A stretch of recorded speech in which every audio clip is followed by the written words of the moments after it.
Да научим някои движения и действия, част 2.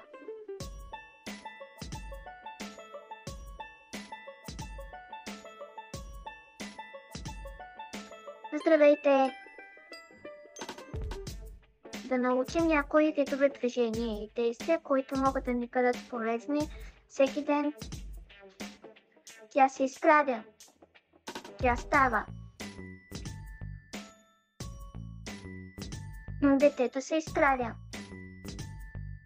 То става. Момичето се ляга да спи. Тя ляга. Детето ляга да спи. То ляга. Момчето и момичето скачат на батут. Те скачат. Момчето скача в двора. Той скача. Скок. Скок. Момчето скача на батут. Той скача много високо. Той скача. Момчето бута шкаф. Той бута. Бута шкафа. Момчето люлее другото дете, като бута люлката. Той бута люлката. Той бута. Мъжът и жената бутат колечки. Те бутат колечки. Те бутат. Той дърпа вратата.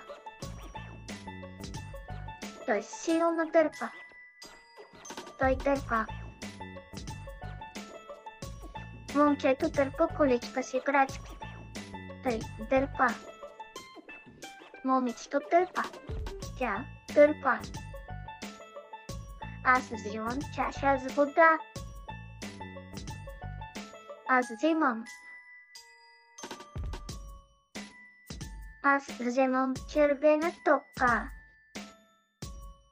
Аз вземам. Тя взима сироп. Тя взима. Аз взимам чаша. Аз взимам. Тя дава метал на детето. Тя му дава метал. Тя дава. Аз давам ябълка. Аз давам.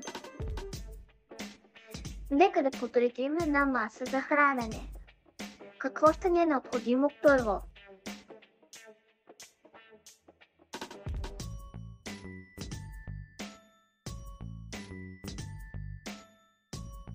Маса. Точно така, една маса. Какво ще ни трябва, за да можем да седнем? 100, 1, 2. Стола. Ще сложим стол. За да е хубава масата, какво да сложим отгоре?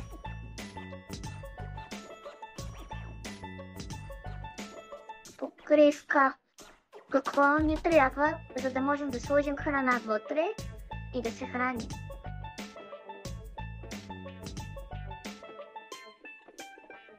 Чинии. 1, 3 чинии. А какво ни трябва, за да можем да си сипем течност вътре и да пием?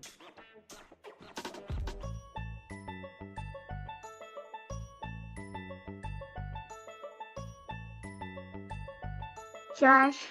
Трябват ни чаш 1, 2. С какво да поднесем храната към устата?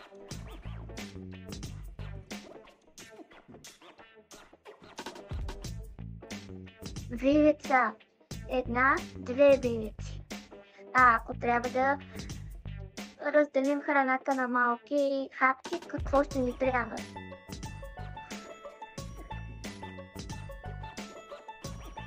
Нож. 1, 2 ножа. Готови сме. Браво на нас. Подредихме масата. Бойома. Да си умен е яко.